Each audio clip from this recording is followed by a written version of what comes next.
In the city of Angers, in northwestern France, there hangs the world's largest tapestry. The tapestry depicts the multi-headed devil in the form of a red dragon, and many scenes which illustrate the final book of the Holy Bible. The full title of this book is John's Book of the Revelation of the Apocalypse, which describes the future end of the world. It was dictated to the apostle known as John, as he lay with his head inserted into a niche in a cavern on the Greek island of Patmos. The entire book of Revelation was dictated to John by spirits. The Angers tapestry hangs in the castle once owned by the Angevin royal dynasty, who controlled thrones in France. It was in this part of France that many of the grimoires were published. The door to Angers Cathedral features sigils found in the grimoires. Many churches and cathedrals throughout Europe and Britain are actually Kabbalistic magical temples masquerading as churches.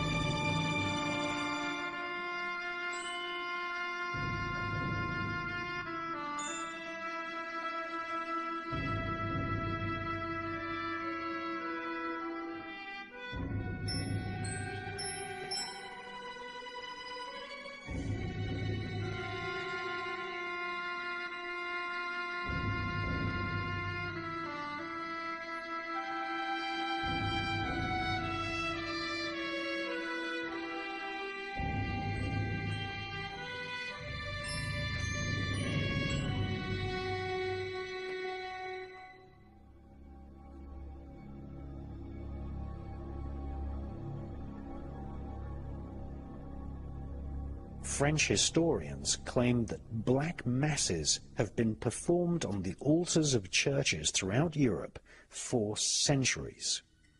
In Great Britain, many churches allow their facilities to be used by Freemasons without realizing that the psalms of Freemasonry are the exact same psalms which are chanted by magicians who wrote the magical grimoires. These psalms are fundamental to the art of summoning spirits and demons. Whilst medieval witch hunts forced herbalists into hiding from the Vatican's bloodthirsty inquisitions, the royal Angevin elite in France resided in their castles, studying the intense imagery of the Revelation, where the devil is a shape-shifting, multi-headed red dragon.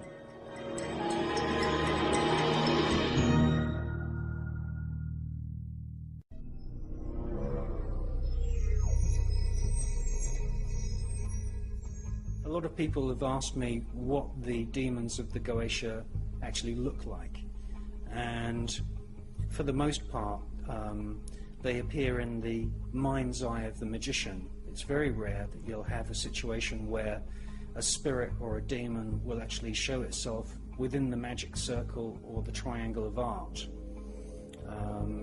It is true to say that the psyche of the magician is really the landscape in which the demons appear. And if you look at illustrations of medieval monks, you'll see that a monk's habit has a rope tied around it. Now, this is a tradition that's come from the mystery schools of Sumeria, which is Babylon, that's ancient Iraq.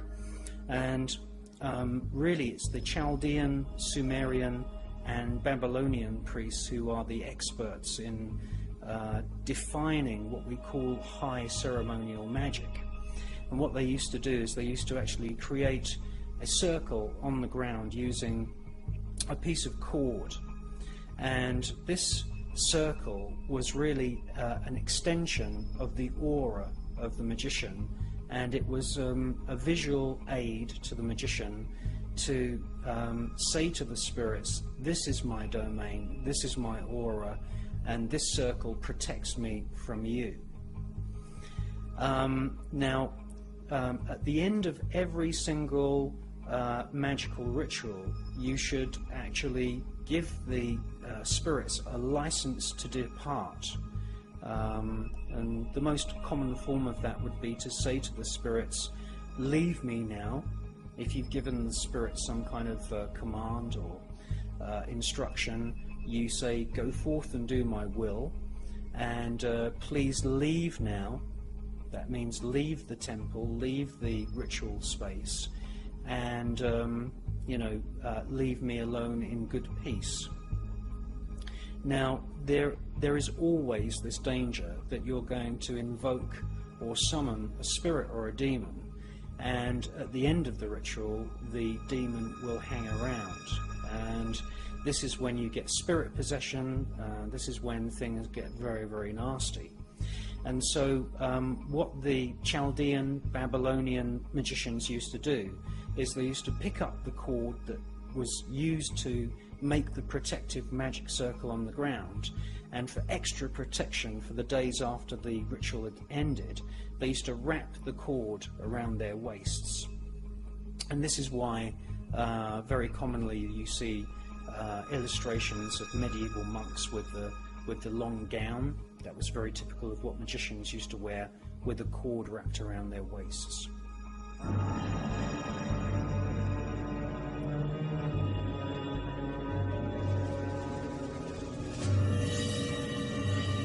Iraq, for many centuries, was the center of magical tradition in the Persian Gulf.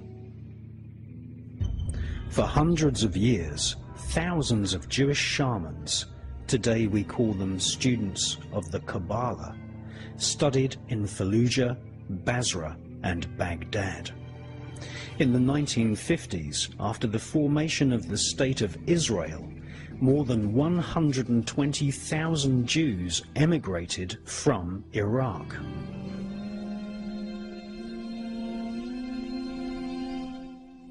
Iraq is not only the crucible of creation, but Iraq was also the birthplace of Kabbalistic, Chaldean, and Babylonian magic.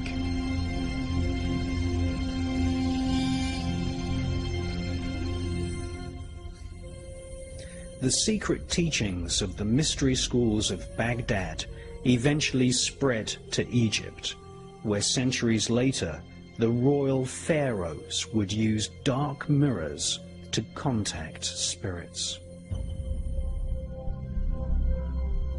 Iraq is now one of the Persian Gulf states, but in ancient times Iraq was known as the Kingdom of Babylon. The name Babylon means the gate of the gods. In ancient Baghdad, there once stood giant statues of bulls with human heads. This was the famous Babylon Gate, which today, like so many treasures from this ancient land, is now on display thousands of miles away in the British Museum. The so-called Babylon Gate of the Gods was not just a physical gateway. The statues represented a psychic gateway, a portal where telepathic messages could be communicated to the ancient gods of the stars. The Baghdad Museum has a collection of stone tablets and statues illustrating what these star gods looked like. They were called the Anunnaki.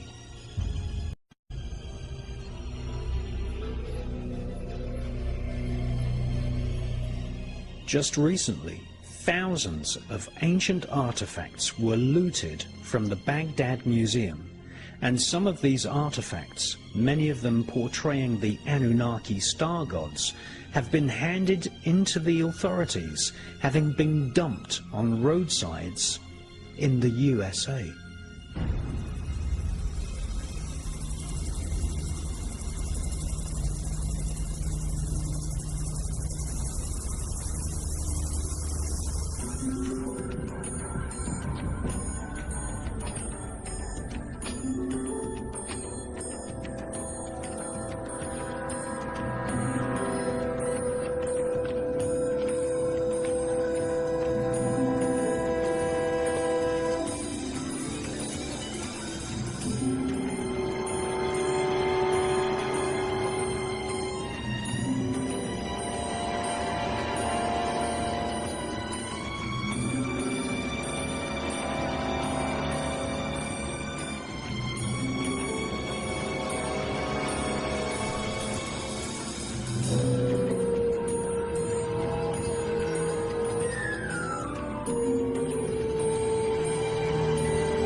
Baghdad, which today is under foreign military rule, was once the global capital of magical ritual.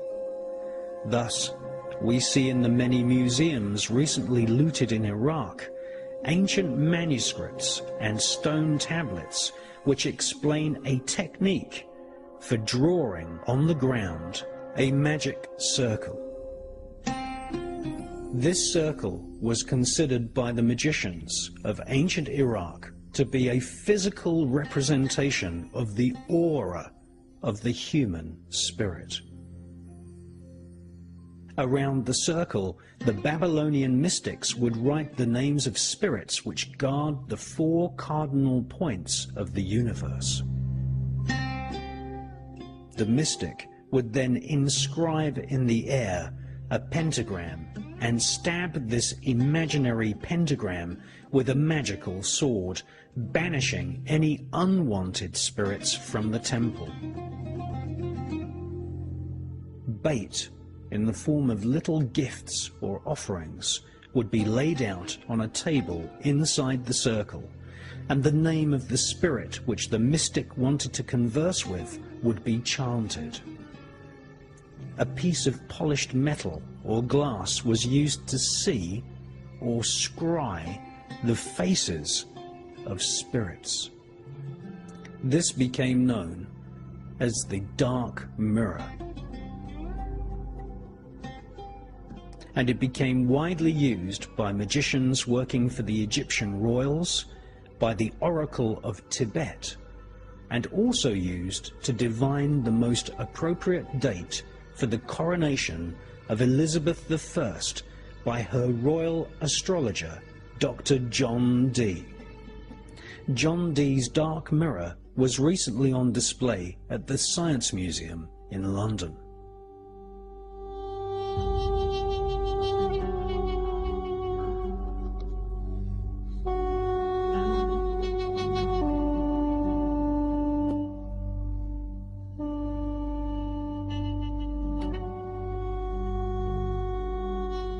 Shamanism, paganism, and Druidism from Europe, the Mediterranean and the Persian Gulf states coalesced into a form of occult science. The formulation of magical spells became popular in the Greek islands, where mystery schools dedicated to hallucinogenic plants flourished for thousands of years before the birth of Christ.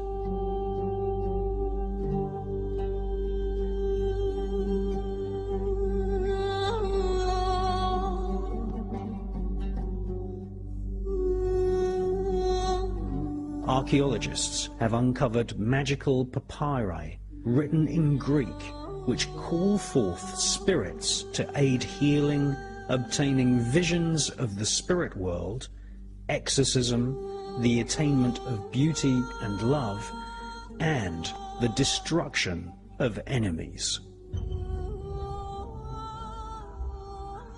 These Greek magical spells influenced magical tradition across the Holy Lands and later influenced magical texts published in medieval Europe. The names of the spirits invoked in these magical ceremonies had to be called out accurately, with the correct pronunciation, in order to summon the correct spirit. In other words, the magician had to be good at grammar. And these European magical spells became known as grimoires, which is an old French term for grammar. If you invoked the wrong name, then you would end up invoking perhaps an astral corpse or an imposter spirit.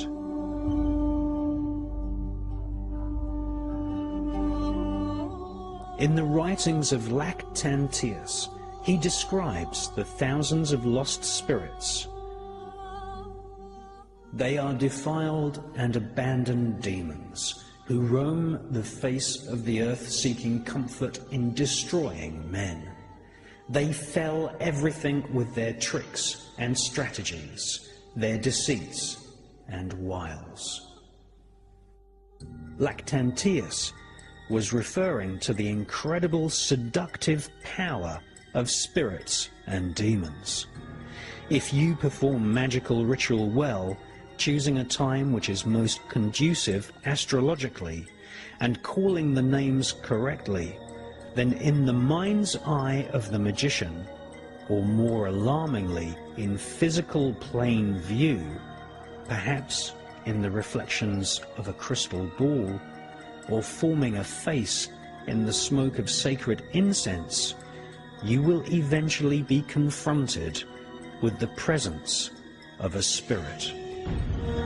It's my friend, the Master, devised this pretty little scheme as a way of getting back, a horror to the eyes of all men who seek faith using magic.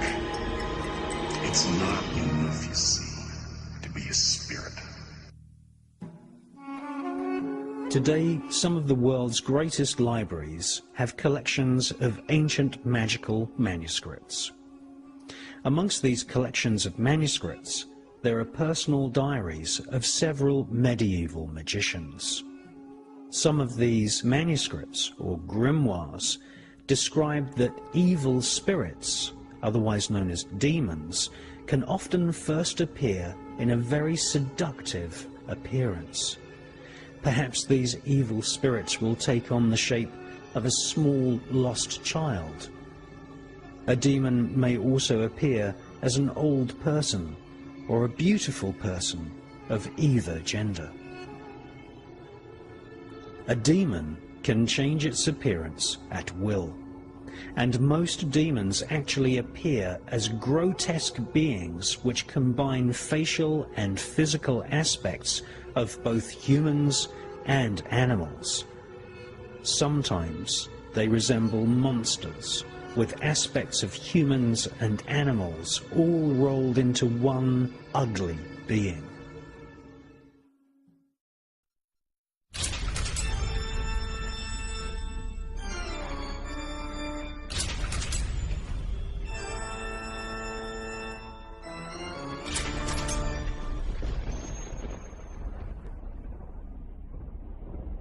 If you want to see what the demons look like, then you only have to visit any of the cathedrals and churches built by the Knights Templar.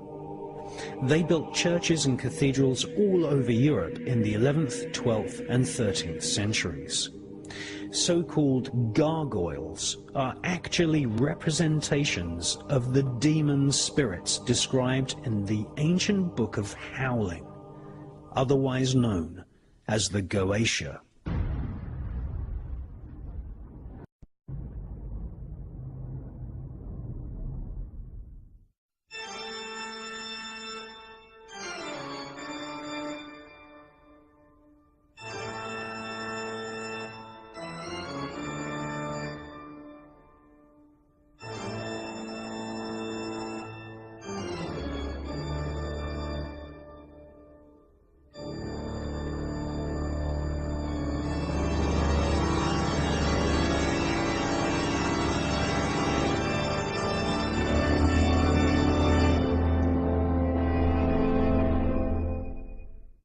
So what we're doing is we're secretly filming, well, sort of fairly secretly filming. They won't allow me to film in here properly. They keep harassing me every time I bring a camera in here.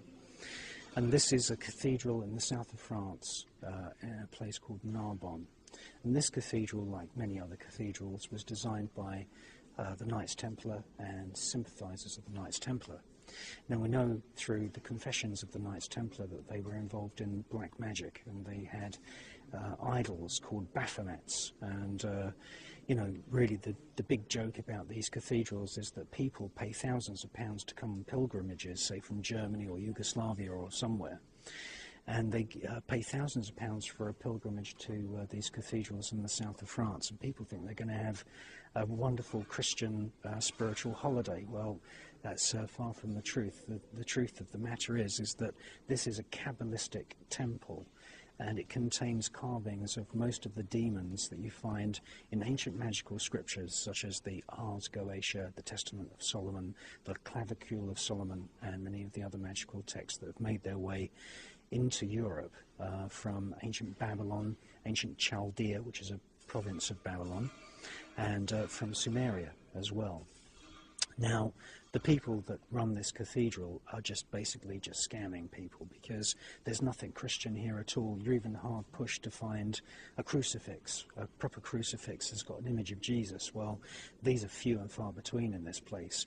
There's no blueprints of this cathedral in existence whatsoever. That's nothing unusual. The blueprints were usually sketched into plates of wet wax or wet clay, and then they were destroyed after the cathedrals were built. And basically this is a place which is full of carvings of devils and demons and all of the kinds of bad spirits that you find in these magical texts. And behind me you can see a very, very typical example. Now, about 3.5 years ago, this altar was uncovered. And it's full of demons, and it's full of devils, and it's full of devils eating people and all this kind of thing.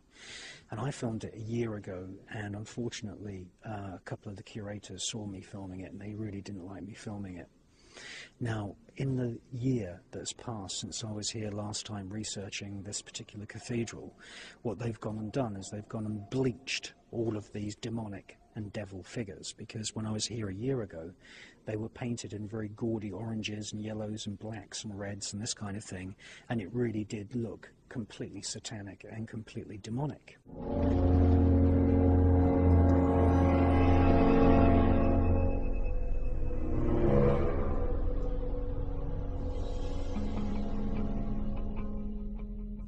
So what they've done in the last year is they've gone and bleached all of that paint off to try and make it sort of blend in with the rest of the cathedral. The story is that, you know, nobody knew that this altar, I call it an altar of the Black Mass, the story is that nobody knew that this altar even existed, and they were doing a bit of renovation work here, and 3.5 years ago, oh hey presto, oh we've all of a sudden found this altar which is full of demons and devils and this kind of thing. Well, the truth of the matter is this, is that many people who claim to be cardinals and priests and members of the Catholic Church are actually involved in black magic, and there is such a thing as a Black Mass. Now, the Black Mass is exactly the same as the Catholic Mass, except everything is reversed, and instead of praising Jesus and God, they praise Satan and Lucifer. And I believe that what we've got here is we've got a typical example of one of these cathedrals that was funded and built by black magicians such as the Templars, and we've got an altar here which is where black masses would have taken place, and you see humans being eaten by demons and this kind of thing. Now, we're going to have a little tour as far as we can with the curators keeping an eye on us, and I'm going to show you some of the demons which you find in typical magical texts such as the Testament of Solomon, the Clavicule of Solomon and the Ars Goetia, and you can actually find all of those demons and devils in this cathedral. Now, before we go on the tour, I'm just going to show you some of the features of this actual altar. And the thing to bear in mind is that this would have been used, this altar with the statues of the demons and the devil, would have been used as some kind of visual aid to a satanic priest who would have, you know, explained to people, this is what the devil looks like, you know, these are the demons, and probably given their names. Now, for the Christian congregations, who were basically illiterate peasants who would have come here, they would have probably explained away the existence of this altar by saying, you know, this is what's going to happen to you if you don't give money to the church. You're going to go to hell and all this kind of thing. Or the other possibility is that nobody even knew that this altar to the Black Mass existed, and they may have even kept it covered up. It's not until you zoom in that you can really see how evil the whole thing is. There's all kinds of winged demons, griffins, devils. If there's any humans depicted, then they're usually depicted as being boiled or eaten, or having their limbs crushed and broken. What about these figures up here? Are they saints or are they...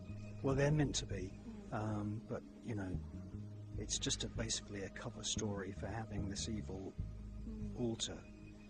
You see griffins there, all kinds of weird things. And then, That devil. yeah, at the centre of this entire horrible altar, you've got this mouth of a monster with another monster inside, and to the left of the monster inside the mouth there's a cauldron full of people being boiled and other people, and there's people being hung as well. You may, ask yourself, what's this actually doing in a church? It's so evil. It's like a kind of medieval version of a Hammer House of Horror movie. There's a cartload of people that are going to be probably eaten or killed in some horrible fashion. And it's important to remember that the Knights Templar were very, very much involved in the design of these kinds of cathedrals, and it's no wonder that guilds of Freemasons were formed, and they secretly worked on these buildings and then destroyed all of the blueprints. But all the paint, as you can see behind, it was painted in very, very gaudy colours, and what's happened in the year since I was here last is that all that paint's been bleached off to try and make it blend in with the rest of the cathedral, I suppose in order to stop people like me from asking awkward questions. Now the cover story is that you've got, some kind of Mary and Jesus figure standing on top of the devil. But as far as I'm concerned, it's strange that this altar was covered up and not known about up until 3.5 years ago.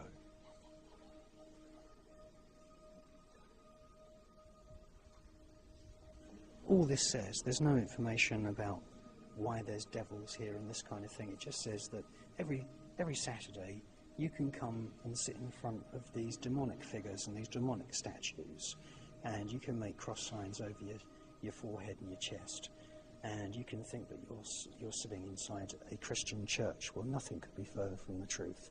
Why, out of all of these individual chapels in this gigantic cathedral, have they chosen this particular demonic kind of altar to have all of the Christian ceremonies?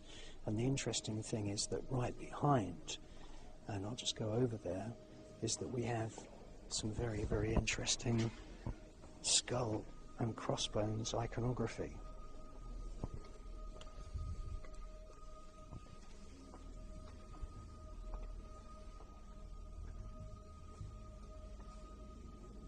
I don't think that's very Christian at all.